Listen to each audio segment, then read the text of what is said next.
Hola, ¿qué tal amigos? ¿Cómo están? Soy Eduardo Bretón Lares, director general del Complejo Educativo Leonardo da Vinci. En esta ocasión y con motivo de los 25 años de nuestro complejo educativo, te quiero presentar un nuevo proyecto que se llama Los Trazos de Da Vinci, un espacio académico universitario para que podamos presentar por estas cámaras y por estos medios a nuestros profesores, alumnos, egresados e invitados especiales para tratar temas de mucha actualidad que tengan que ver con el derecho, con la economía, con la política, con la administración de empresas, con la contabilidad y con muchos otros temas que son de tu interés. En este espacio queremos que participes. Es un espacio dinámico, pensado y diseñado para nuestra comunidad académica. En esta cámara quiero que estés tú como estudiante, tú como egresado, tú como profesor, para que presentes a un ponente, a un amigo, que presentes un libro, que presentes una propuesta. Este espacio académico es justamente para generar ideas, para generar sinergia, para generar mayor vinculación. Esta es una gran oportunidad para que nos reencontremos todos. Somos una comunidad académica creada hace más de 25 años y que tenemos alumnos y egresados en todo nuestro estado. Entonces, este es un reencuentro, es una forma de participar, de reencontrarnos nuevamente y sobre todo de generar espacios para que nuestra comunidad académica siga creciendo a través de las ideas y de la creatividad. Sigue nuestras redes sociales que van a aparecer en esa pantalla y también síguenos a través de los canales de MG Medios, el canal de Irapuato, el canal que me gusta.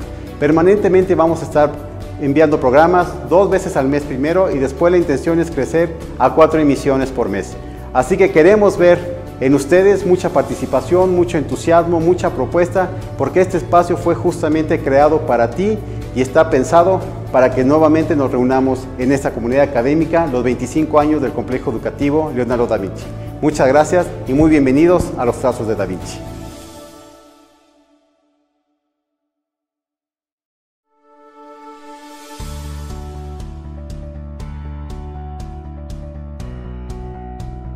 Amigos de Los Trazos de Da Vinci, bienvenidos a esta primera emisión.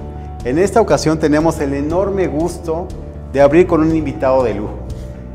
El licenciado Francisco Amílcar Mijango Ramírez, quien tiene una trayectoria brillante como abogado, como político, como funcionario público y también como legislador. Además, un ser humano maravilloso que nos ha honrado por muchos años ya como profesor de esta casa de estudios, a quien queremos mucho, respetamos mucho y por eso les decía que es un gran honor para nosotros que sea nuestro primer invitado. El maestro Francisco Mijangos el día de hoy nos va a platicar acerca del proceso legislativo en el estado de Guanajuato. Créanme que es un experto muy reconocido, muy admirado y muy querido además en toda la clase política guanajuatense por su enorme calidad y porque siempre sus juicios están llenos de argumentos con criterios jurídicos muy sólidos y además con una preparación académica y una gran calidez humana. Entonces damos la más cordial de las bienvenidas al maestro Francisco Amílcar Mijango Ramírez. Y Paco, bienvenido a Los Trazos de Da Vinci, bienvenido como nuestro invitado y además gracias por permitirnos inaugurar este espacio contigo, amigo. No, al contrario, la generosidad con la que me has presentado, de verdad que me deja ya un poco mal parado porque ya no sé qué decir, pero muchas gracias, es un honor ser parte de la planta docente de Leonardo da Vinci, es un honor formar parte de algún modo de este proyecto tan interesante, tan importante y un esfuerzo pues de nuestra casa de estudios por trascender al espacio del aula y hacer otras cosas. Y bueno, pues la verdad es que para mí es muy honroso estar aquí presente, abriendo este espacio que ustedes han propuesto. Muchas gracias, Paco. Créanme a todos, nos sentimos muy honrados con la participación de Paco. Créanme que va a ser un gran programa. Esperamos su participación, sus dudas, sus preguntas. Recuerden ustedes que en nuestra pantalla van a aparecer nuestras redes sociales del Complejo Educativo Leonardo da Vinci, así como las redes sociales de MG Medios, para que nos hagan favor de interactuar con nosotros, porque esta es una apertura de lujo. Nuevamente, Paco, muy bienvenido a nuestros alumnos, egresados y comunidad académica en general. Muchísimas gracias, muy bienvenidos a esta primera edición de Los Trazos de Da Vinci. Muchas gracias.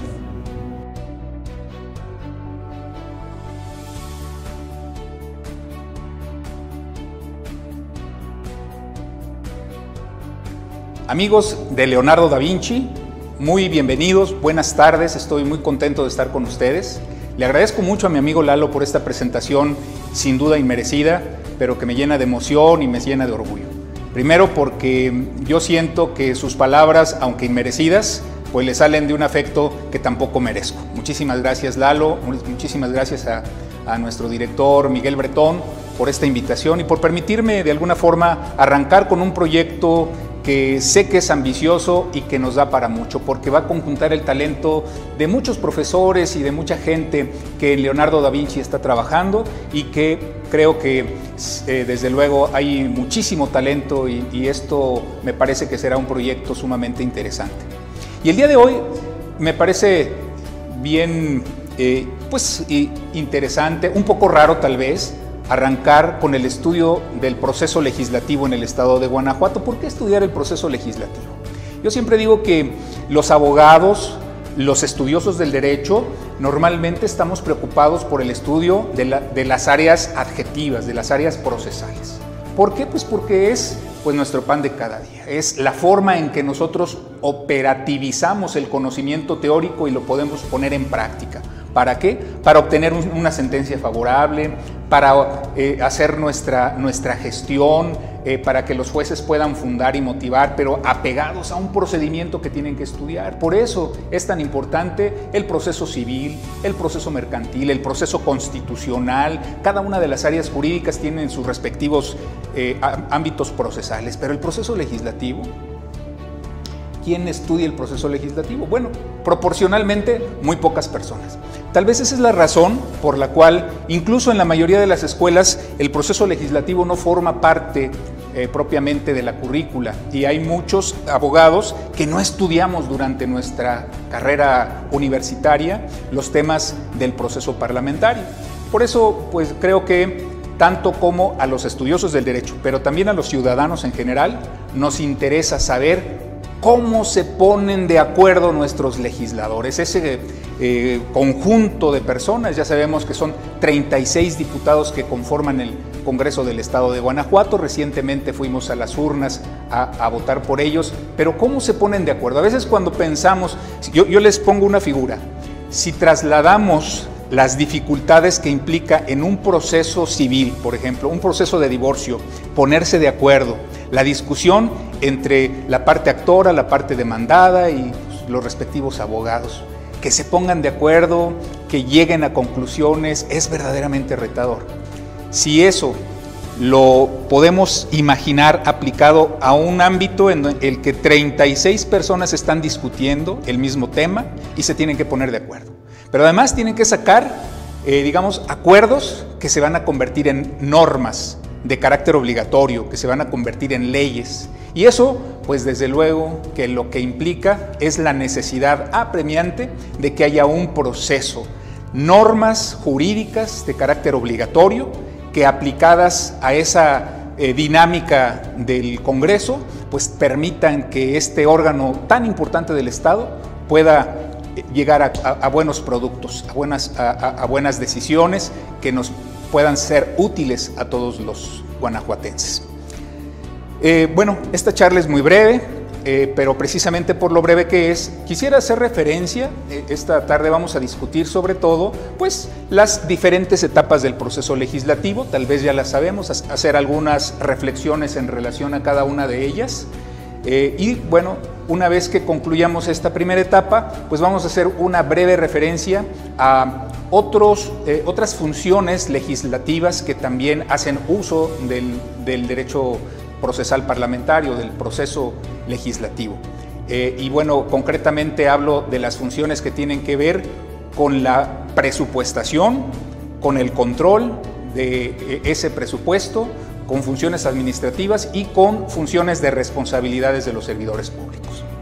Bien, como todos sabemos, el primer paso con el que inicia un proceso legislativo, es justamente, ese punto de partida, es llamado jurídica y técnicamente la iniciativa. La iniciativa porque desencadena todo este proceso que le llamamos parlamentario o proceso legislativo.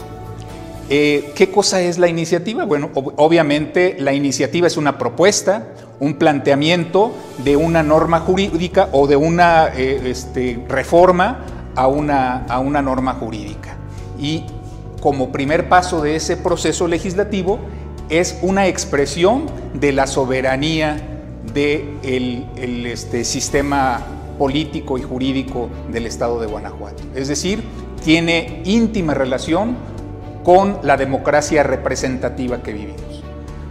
Por esa razón tenemos que dejar muy claro que una iniciativa, en términos generales, o la regla general es que únicamente puede ser presentada al Congreso del Estado por aquellos funcionarios o por aquellos órganos que están constitucionalmente autorizados para ello. ¿Quiénes son esas personas? ¿Quiénes son esos órganos? Pues bueno, todos lo sabemos, el gobernador del estado de Guanajuato. Por supuesto, él tiene derecho de iniciativa.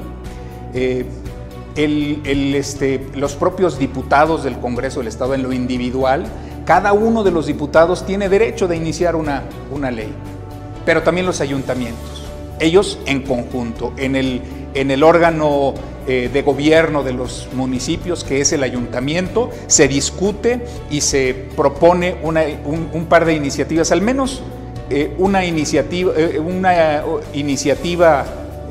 cada año, que es la ley de ingresos para cada uno de los municipios. Ya sabemos que el municipio no tiene facultades de crear disposiciones fiscales. Bueno, mandan su iniciativa para que se las apruebe el Congreso del Estado. Y finalmente, esta es una excepción. Se me estaba pasando el Poder Judicial. El Poder Judicial solamente en las materias de su competencia, que ya sabemos cuáles son las materias de competencia del Poder Judicial. Bueno, su propia ley orgánica, el Supremo Tribunal puede mandar la iniciativa que reforme su ley orgánica, o bien pues las leyes que ellos manejan, que básicamente son el derecho civil, el Código Civil y el Código Procesal Civil. En esas materias, el Código Penal y el Código Procesal Penal, en esas materias ellos pueden enviar una iniciativa al Congreso del Estado. Una vez que se presenta una iniciativa, ¿qué pasa? Obviamente esta iniciativa se presenta ante el Congreso, ante la Secretaría General, ¿y qué es lo que sucede ahí? Bueno, pues el secretario del Congreso tiene la obligación de presentar una propuesta a los diputados en su órgano de gobierno, en la Comisión de Gobierno del Poder Legislativo, para que si ellos lo aprueban, pues esa iniciativa, lo aprueban en términos simplemente de calendario. Lo tienen que presentar ante el Pleno. La iniciativa se presenta ante el Pleno del Congreso, que simplemente va a escuchar, se va a dar cuenta, va a conocer que el gobernador del estado, que uno de los diputados o un grupo de diputados, o los diferentes funcionarios que tienen la facultad de iniciar leyes, presentaron una reforma a tal o cual ley. ¿Y qué es lo que pasa en una sesión de pleno cuando de esto se da cuenta a la Asamblea? Pues lo único que pasa es que el Congreso, ¿a través de qué órgano? El presidente del Congreso va a tomar una decisión que le llaman el turno. El presidente toma un acuerdo o dicta un acuerdo para efecto de que esa iniciativa se turne a una de las comisiones permanentes, o incluso pueden formar una comisión especial, pero normalmente se turna a una comisión permanente del Congreso para su estudio y dictamen. Ese turno puede involucrar a más de una comisión. Es relativamente común que a veces hay dos comisiones que son competentes. Por ejemplo, las leyes que tocan aspectos de orden constitucional suelen mandarse a la Comisión de Gobernación y Puntos Constitucionales, pero también a otra comisión.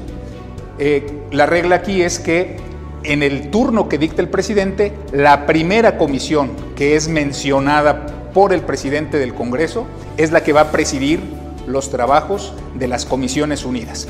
Bien, ¿qué es lo que pasa después de este turno que les dieron a las comisiones? Pues lo único que sucede, ya sabemos nosotros, hay comisiones permanentes, todas ellas, salvo una, consta de 5 diputados. La única excepción es la Comisión de Gobernación y Puntos Constitucionales, que tiene 7 integrantes. Las demás tienen 5 integrantes. Como ven, siempre número non. ¿Para qué? Para evitar en lo posible que las votaciones queden en un empate. Esa es la intención de que haya un número impar en la integración de las comisiones. Bien, la comisión recibe esa iniciativa. Hasta este momento todavía hablamos de iniciativa. Acuerda un procedimiento, acuerdan una metodología que puede incluir diferentes cosas, dependiendo de la complejidad de la materia, desde luego, pero puede incluir pues simplemente que los integrantes de apoyo parlamentario hagan un cuadro comparativo en donde se le muestre a los legisladores cuáles son las diferencias, cuál es el texto que está vigente, cuál es el texto que se propone, y ellos puedan hacer un análisis comparativo de una forma más fácil, hasta pues convocar a discusiones públicas, a la participación de la sociedad civil, a la participación de organismos especializados, a los propios integrantes de los otros poderes, en fin.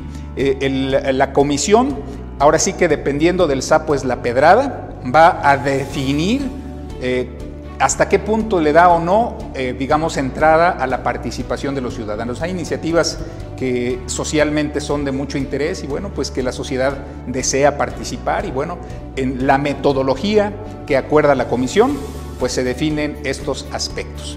Pero digamos que una vez que se atiende, se agota la metodología que propuso la comisión, pues bueno, se llega a una sesión en el que ya se tiene un documento de trabajo, un proyecto de dictamen, y se discute y se vota. Ya sabemos que son esas dos fases típicas del proceso parlamentario. La discusión es someter a consideración de los legisladores integrantes de esa comisión, pues el proyecto. El proyecto ya lo estudiaron, ya lo analizaron, ahí mismo se propuso y bueno, pues los diputados lo discuten tan ampliamente como lo deseen hasta que pues se considere que está debidamente ya discutido el tema. Hay temas que causan demasiado revuelo, que no es posible ponerse de acuerdo y pueden pasar horas de discusión y bueno, el presidente tiene la facultad de preguntarle a los legisladores integrantes de la comisión si consideran suficientemente discutido. Ya no discutamos más, votemos. Si lo aprueban, pasan a la votación y obviamente ahí se dan las expresiones de votación. Pero una cosa que quiero simplemente puntualizar, que me parece bien interesante de este proceso de deliberación, de este proceso de discusión. En ese proceso de discusión, muchas veces se afinan los proyectos, se afinan los productos legislativos. ¿Por qué? Porque pues la parte que está representando a la mayoría de los legisladores en ocasiones abre el oído y escucha, bueno, no todas las propuestas, no todos los planteamientos de sus contrapartes de otros partidos políticos son inaceptables, hay cosas que se pueden aceptar y entonces allí se va puliendo. Ese es el juego democrático, cómo en esa discusión, en ese debate parlamentario se van afinando las normas, los productos legislativos y bueno, terminan con esa votación que obviamente se da por mayoría de votos, como es natural.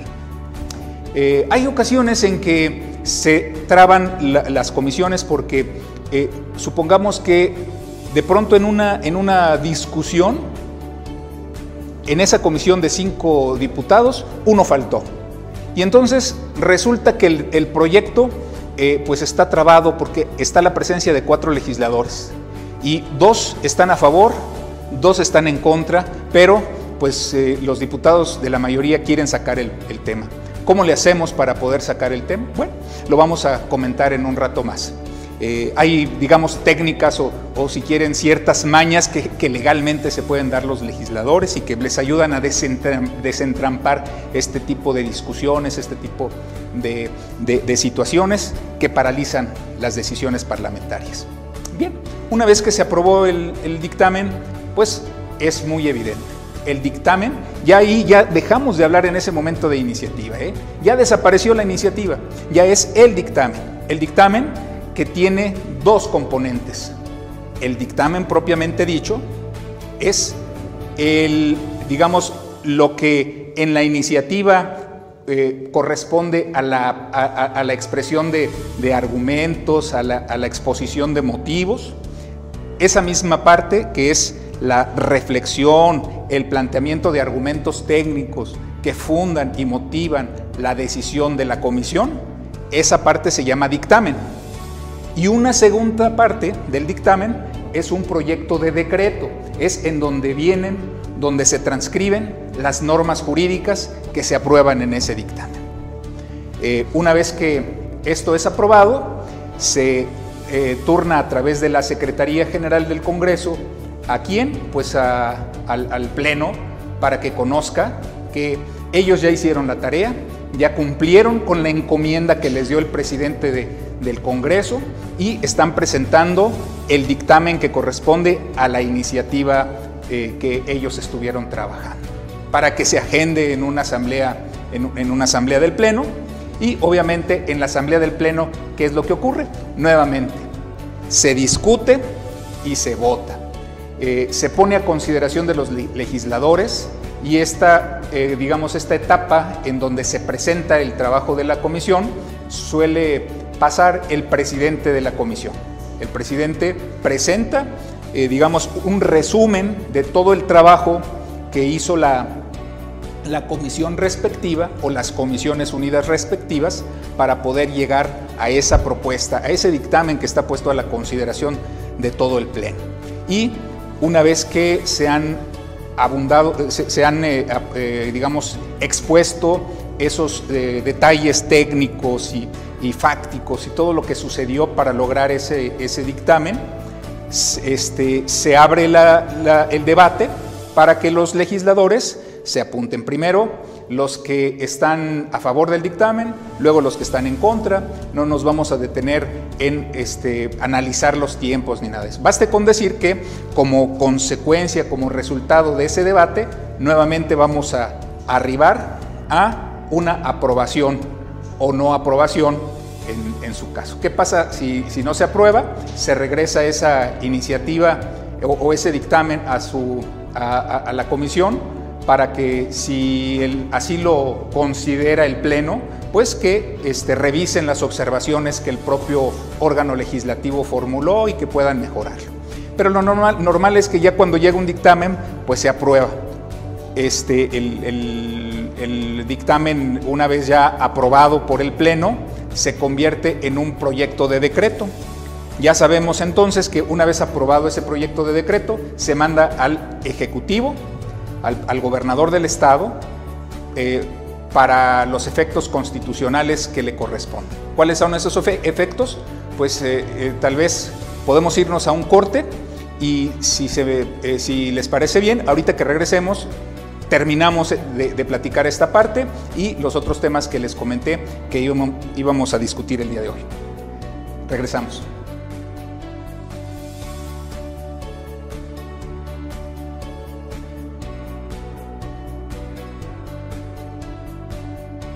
Bienvenidos de nuevo a Los Trazos de Da Vinci. Es muy interesante para mí poderme dirigir a ustedes y estábamos comentando la última parte del proceso legislativo. Ya el Pleno discutió, aprobó la iniciativa de ley y ¿qué es lo que sucede? Bueno, se manda ese documento que ya se convirtió, ya no es una iniciativa, ya no es un dictamen, ahora es un decreto legislativo.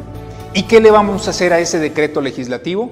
Ya se manda a publicar, ¿ok? Bueno, ya sabemos que el proceso legislativo, o más bien, en el proceso legislativo hay una intervención de por lo menos dos poderes públicos, el legislativo y el ejecutivo.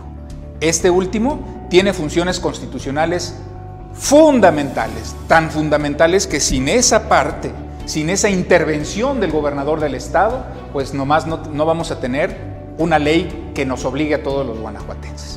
Pero ahorita vamos a regresar a eso. Hace rato, para, retomar una pregunta que les dejé ahí en el aire. ¿Qué pasa cuando en una conversación legislativa de una comisión, pues están las posiciones cerradas porque están empatados y pues normalmente podría no haber problema porque igual lo puedes mandar a otra sesión? Pero hay ocasiones, sobre todo cuando ya se va a cerrar el periodo ordinario de sesiones y el tema es de interés político de alguno de los grupos parlamentarios o del propio gobernador del estado, quieren que salga ya esa reforma y ya tenemos nada más la próxima sesión del Pleno del Congreso para sacarla. Y si no sale hoy, pues ya no va a salir hasta que lleguemos a un nuevo periodo de sesiones y para eso van a pasar varios meses. Pero ¿qué hacemos si hay 2-2 y tienen que votar? Pues bueno, hay dos diferentes mecanismos que poco se discuten, pero uno de ellos es bastante frecuente en las discusiones del Poder Legislativo, del Poder Judicial, sobre todo en los órganos colegiados, los tribunales colegiados o en la Suprema Corte de Justicia de la Nación. ¿A qué me refiero? Al llamado voto particular. El voto particular es como una especie de otro dictamen, que un legislador dice: yo me aparto del sentido del dictamen y anuncio que presentaré un voto particular. Y bueno, ¿qué es lo que hace? Bueno, hace su dictamen y le da, obviamente, a lo mejor le da un sentido distinto al que lleva, la comisión, porque tiene la esperanza de que su voto particular tiene que discutirse antes que el dictamen. En el proceso parlamentario así es, se discute antes el voto particular y luego el dictamen.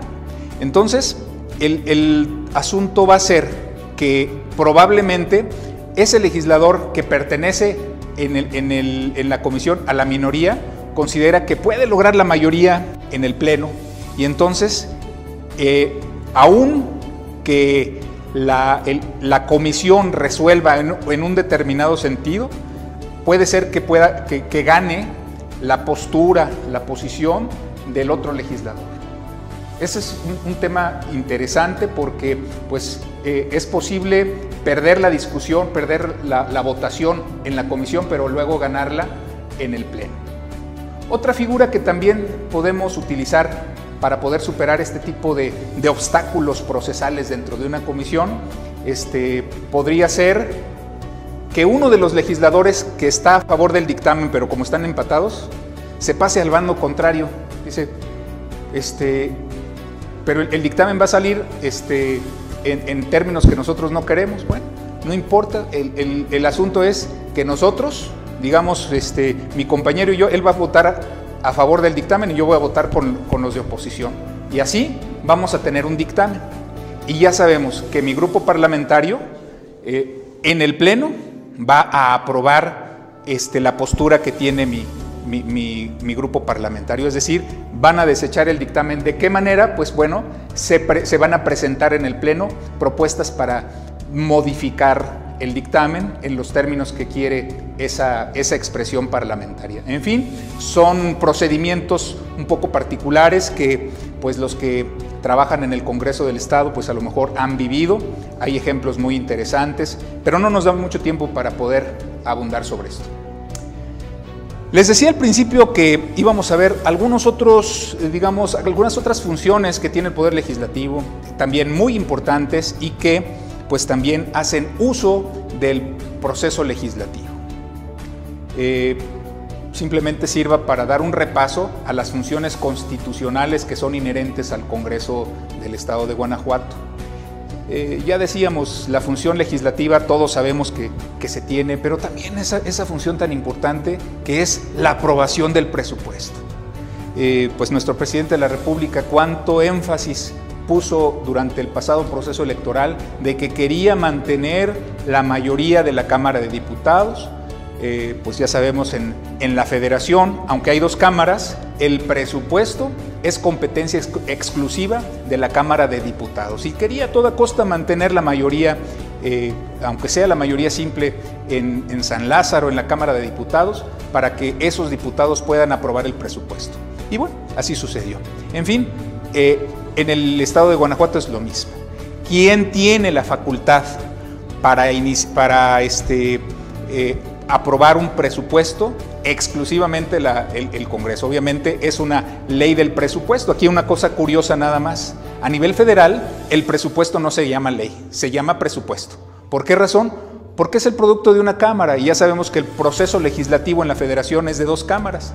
De manera que si solo es aprobado por una, pues no se puede llamar ley. Pero tiene jerarquía de ley y de una ley muy importante porque esa, nada menos, es la que distribuye los recursos, la totalidad de los recursos que ingresan al Estado mexicano, por vía de impuestos y por vía de todos los ingresos que tiene la Federación. Lo mismo en el Estado. Hay una cuestión interesante que me gustaría dejar, digamos, planteada o recordada en esta conversación, y es que la iniciativa de la Ley del Presupuesto de Ingresos en el Estado, como la iniciativa de la Ley del Presupuesto de Egresos, son, digamos, dos posturas, dos caras de la misma moneda. Primero, los ingresos. ¿Cuáles son las fuentes, los impuestos, los derechos, los productos, todos las contribuciones que tenemos que pagar los guanajuatenses? Esas se establecen en la Ley de Ingresos. Luego, los egresos. ¿Cuánto vamos a recaudar y cómo lo vamos a distribuir? Eso es de competencia de la Cámara de Diputados. Pero ¿quién puede presentar una iniciativa? Cualquiera de estos funcionarios que al principio dijimos que tienen facultades, ¿pueden presentar iniciativa de leyes de ingresos o del presupuesto de egresos? Pues no. Eso es una facultad exclusiva ¿de quién? Del Poder Ejecutivo. A través de la Secretaría de Finanzas, Inversión y Administración, el gobernador del estado desarrolla un documento muy técnico que es la iniciativa del presupuesto de ingresos y los egresos correspondientes. En fin, solamente el Ejecutivo del Estado puede iniciar esa ley. Y obviamente, pues bueno, tiene sus requisitos muy particulares, entre ellos que las comisiones que discuten y aprueban la legislación relacionada con este tema son dos. Tienen que trabajarse siempre en comisiones unidas. Preside la Comisión de Gobernación y Puntos Constitucionales y la Comisión de Hacienda y Cuenta Pública. Son las dos comisiones que desarrollan ese trabajo. En fin, funciones administrativas. También tiene funciones administrativas el Congreso del Estado. Por ejemplo, pues el nombramiento de los funcionarios. Hay funcionarios que le competen en su designación a todo el Congreso, se tienen que poner de acuerdo. Obviamente alguien los propondrá, normalmente pues son, a lo mejor la mayoría propone a la mayoría de los funcionarios, pero otros grupos parlamentarios pues proponen al contralor y bueno, ese tipo de designaciones que son funciones meramente administrativas también le competen al Pleno, también lo discuten y se ponen de acuerdo. El secretario general del Congreso del Estado, el director general de apoyo parlamentario, el contralor del Congreso, y bueno, pues tal vez algunos otros nombramientos que se me estén escapando en este momento. Y bueno, dentro de los temas administrativos, una comisión específicamente, que así se llama, la Comisión de Administración, es la encargada pues de ir supervisando pues la aplicación de los recursos y aprobar cómo se van a gastar los recursos que son del Congreso del Estado. La Comisión de Administración se llama, diferente que la Comisión de Hacienda, que ve asuntos relacionados con el control del ejercicio del gasto público por todas las entidades estatales y municipales.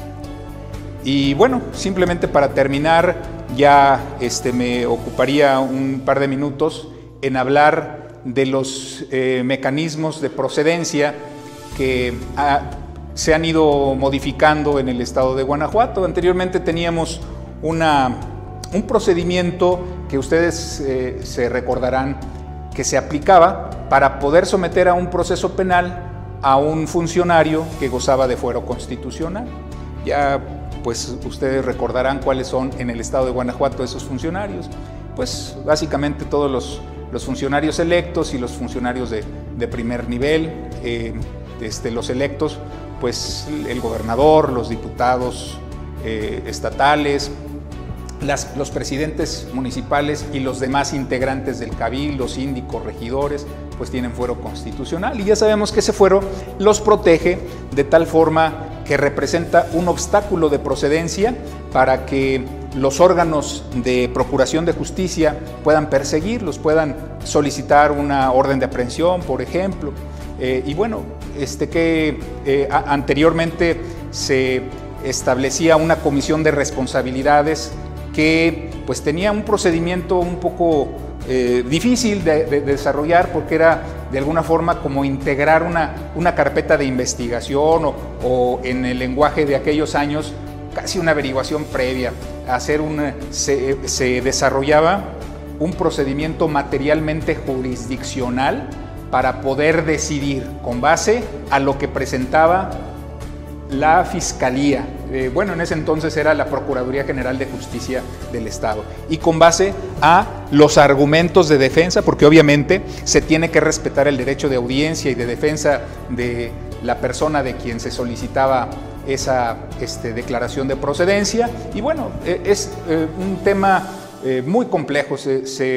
Podría yo ejemplificar de los pocos procedimientos que se dieron de esta manera, pues lo complejos que fueron, porque pues en un órgano tan eminentemente político como es el Congreso del Estado, pues obviamente a los argumentos de tipo jurídico se tenían que añadir los de tipo político, y entonces ahí salía una sopa muy batida, y bueno, declaraciones por el periódico, pleitos de pues los diputados que eran afines al funcionario público que era sujeto de ese procedimiento, o bueno, siempre ese es el gran tema en los congresos. El ingrediente político no es consustancial, es natural en esos procesos. Hoy hay un procedimiento en donde ya se omite toda esta parte. El Congreso no juzga si hay elementos o no, simplemente se da prácticamente por enterado de que está esa solicitud, y pues simplemente autorizan a que se persiga, a que se dé seguimiento en aras de obtener pues el juicio que probablemente al que probablemente será sujeto aquel personaje, ¿no?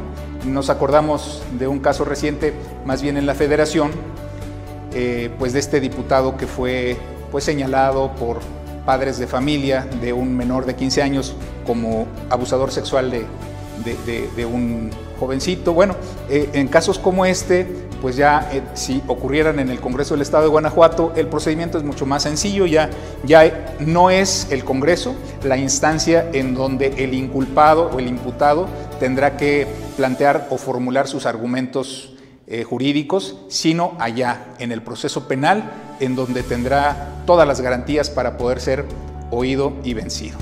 Y bueno, yo creo que en términos muy apretados, en términos muy generales, podríamos dejar por aquí este tema. Ojalá que pudiera ser, pues de alguna forma, un pues acicate para que ustedes se asomen al procedimiento legislativo. Y bueno, pues tal vez ya simplemente para cerrar, pues hacer el énfasis en cómo la vida democrática de un Estado se representa de una manera muy clara en el Congreso del Estado. Ahí el Congreso del Estado, su conformación propiamente dicha, pues es una expresión de las ideas, de las decisiones que toma el Estado de Guanajuato, todos los ciudadanos, en el momento de emitir su voto. Y esa conformación plural por naturaleza, que se conforma por una cantidad, ya dije, 36 diputados de diferentes expresiones políticas, pues es una, digamos, ya no quiero usar la palabra expresión, pero de momento no se me ocurre otra. Es la expresión de la voluntad de la gente. ¿Y por qué traer a colación como cierre esto? Pues justamente porque me parece que allí, mejor que en ninguno otro de los poderes, se da la expresión democrática más acabada. Creo que la función de los diputados tiene una mala reputación, desafortunadamente es así. La sociedad, los ciudadanos no piensan muy bien en relación a sus diputados, piensan que son flojos y bueno, tienen mala fama los diputados, pero créanme que de todo hay, como en la viña del Señor. Hay gente muy talentosa, hay gente que desarrolla un trabajo verdaderamente interesante, que llegan ya siendo expertos, y si no llegan siendo expertos, se hacen expertos en sus temas, de quienes los ciudadanos y los demás diputados podemos aprender muchas cosas. Y para finalizar, simplemente pues comentar, me parece que es bien interesante seguir los argumentos de un producto legislativo. Si no quieres seguir las sesiones del Pleno, porque pues ya sabemos, estamos en la era digital, las sesiones de Pleno se transmiten en YouTube y en otras redes sociales en vivo, entonces tú puedes seguir las discusiones y a veces pues no es, digamos, muy interesante poderse asomar porque pues hay muchos temas que tal vez no sean de tu interés, pero asómate por lo menos a los temas que sí te interesan. ¿De qué manera? Pues creo que la manera más sencilla es que cuando tú sepas que se dio la aprobación de un producto legislativo, una nueva ley, pues dirígete al Congreso. Ahí tienen un sistema muy interesante de chat. Cuando abres la página del Congreso, sale una ventanita. Y en esa ventanita tú les escribes y dile, de esta ley que se acaba de presentar, solicito por favor que me manden el decreto, el dictamen. El dictamen que, como les decía, es la parte argumentativa.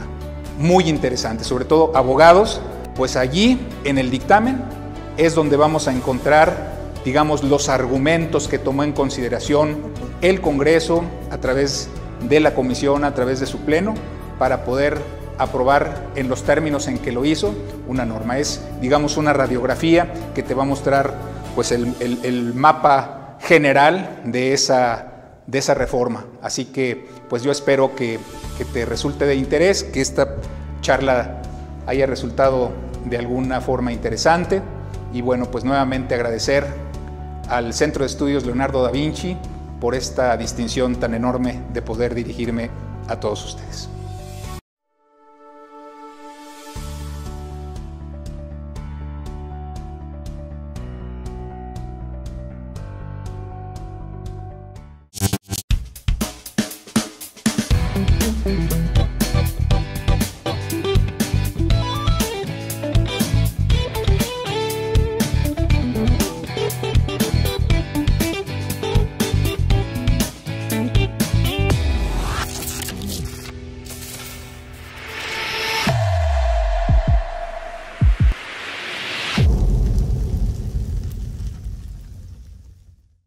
Muy buenas tardes amigos, soy Roger Soreque y me da mucho gusto estar con ustedes del Complejo Educativo Leonardo da Vinci compartiéndoles esta cápsula de resiliencia.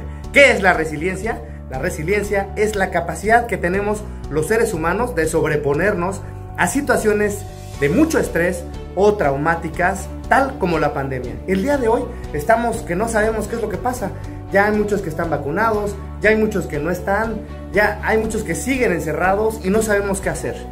¿Qué es lo que tenemos que hacer? Ser resilientes, es decir, sacar lo positivo de lo negativo. El día de hoy vengo a compartirte algunos puntos para que puedas acelerar tu proceso, ser resiliente y poder alcanzar tus metas. Entonces, empezamos. El primer principio, el principio de realidad. Desde luego que la realidad está afectada por el intérprete. Es decir, mi realidad va a ser muy distinta a la de las demás, porque mi realidad puede estar afectada por la pandemia de forma muy distinta que a los otros. Si yo perdí un familiar en la pandemia, mi realidad va a ser súper distinta a una persona que no perdió a nadie. Si a mí me dio COVID y estuve internado, mi realidad va a ser muy distinta a la persona que nunca tuvo COVID. Por eso es importante entender que la realidad afecta al intérprete. Y también, una vez que nosotros vivimos una experiencia, va a ser muy distinto la forma en que nosotros enfoquemos nuestra propia realidad. Pero la realidad es, mi realidad es. Y por eso los invito a que nos convirtamos en cazadores de cosas positivas. Dentro de lo negativo puede haber algo positivo. ¿Cómo es esto? Bueno, en la pandemia tuvimos mucho tiempo en la casa, pero eso también nos dio oportunidad de convivir con nuestra familia, de conocer más a nuestra pareja, a nuestros hijos. Eso es lo que sucedió, aceleró procedimientos y creo que eso es un tema muy positivo. Número 2, puedes ser muy agradecido, tener mucha gratitud con la vida. ¿Por qué? Por el simple hecho de estar vivos. Tenemos que agradecer que si mi familiar estuvo enfermo, alcanzó hospital o alcanzó respirador, porque ese tema hay que agradecerlo. El hecho de estar vivo es simplemente suficiente para estar agradecidos. Eso es muy importante. Número 3, una pregunta muy chiquita y que solamente tú sabes porque tú eres el experto en tu vida y nadie más. ¿lo que estoy haciendo me beneficia o me perjudica? Ese principio y esa pregunta se puede aplicar en todo momento para todo. Es decir, oye, estoy saliendo mucho a fiestas, ¿eso me beneficia o me perjudica? Estoy tomando mucha Coca-Cola, ¿eso me beneficia o me perjudica? Estoy haciendo mucho deporte, ¿eso me beneficia o me perjudica? Y solamente tú, en tu alma, en tu sabiduría interna, tienes la respuesta y puedes seguir repetir lo que te beneficia y echarte para atrás para lo que te perjudica. Importante, utilizar a tu red de apoyo. No estamos solos. Todo mundo ha vivido esta pandemia y todo mundo tiene algo que aumentar. Apóyate en tu red de apoyo. Háblale a tu mamá, háblale a tu amiga, háblale a tu primo para saber cómo está, porque ese es un tema importante y que nos puede retroalimentar. Importante, aprende algo nuevo. Aprende a cocinar, aprende a tocar un instrumento, inscríbete a una de las carreras que ofrece el Complejo Educativo Leonardo da Vinci para tener más cosas que hacer. También importante, y número 4 y último, con esto termino, es replantea tus prioridades. ¿Estás tú en el mismo momento que estabas antes de la pandemia? ¿Sí? ¿No? Entonces, si no, puedes replantear tu prioridad para saber qué es lo que sigue, hacia dónde voy, cuáles son mis nuevas metas. Voy a estar más tiempo con la familia, voy a estar más tiempo en el trabajo porque ahora es tiempo de vacas flacas, o qué es lo que sucede. Recuerden, amigos, que las grandes llamas, los grandes incendios empiezan solamente con un cerillo, con una llamita chiquita, y nosotros podemos ser agente de cambio. Te invito a que en tu casa, en tu familia, en tu escuela, en tu comunidad, en tu sociedad, seas la diferencia. Soy Roger Soreque, síganme en el Presente de Roger Podcast y en Instagram, que es rocker.srq. Ahí los vemos. Hasta luego.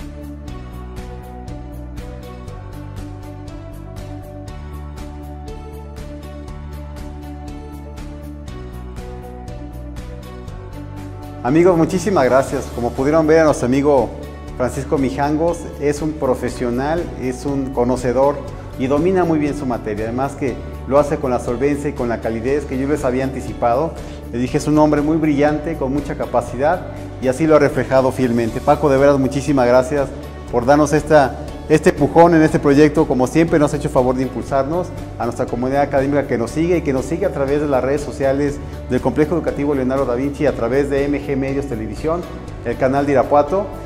Tuvimos un gran programa, un gran inicio, una gran apertura para los trazos da Vinci, un gran invitado, un querido amigo, profesor, muy distinguido, profesionista, político, además funcionario público de muy alto nivel. Quiero decirles que omití en un principio un dato que también es muy interesante para que conozcan un poco más la biografía de Paco Mijangos. Él fue también presidente del Congreso en la 61ª legislatura de nuestro Congreso del Estado de Guanajuato. Por eso es que con tanta facilidad, Paco, nos ilustraste este tema que no es fácil entenderlo, no es fácil digerirlo, pero tú nos lo hiciste y nos desgranaste de una manera tan sencilla y tan amena que te estamos, además de muy agradecidos, sumamente enriquecidos por tu plática, Paco. Hombre, es un honor. Muchísimas gracias. Al contrario, Paco, gracias a ti por esta oportunidad, por ser nuestro padrino en los trazos da Vinci. Nuevamente los invitamos a que sigan nuestras redes sociales, a que nos den sus comentarios, sus preguntas, porque el maestro Paco, saben ustedes, tenemos el enorme orgullo que es parte de la familia da Vinci, y podemos, Paco, considerar que estarás nuevamente en este espacio, invitarte nuevamente en otro espacio y con otro tema, porque además tiene muchos temas que abordar con esa elegancia intelectual, con esa solvencia, y además pues que las cámaras, decía Paco, que le dan pánico, pero la verdad es que creo que es todo lo contrario. Creo que las cámaras te adoran, Paco. Nuevamente gracias por tu apoyo. Nuevamente síganos en las redes sociales del Complejo Educativo Leonardo da Vinci, en las redes sociales de MG Medios, y nuevamente nos vemos en la próxima semana para una nueva emisión. Muchísimas gracias.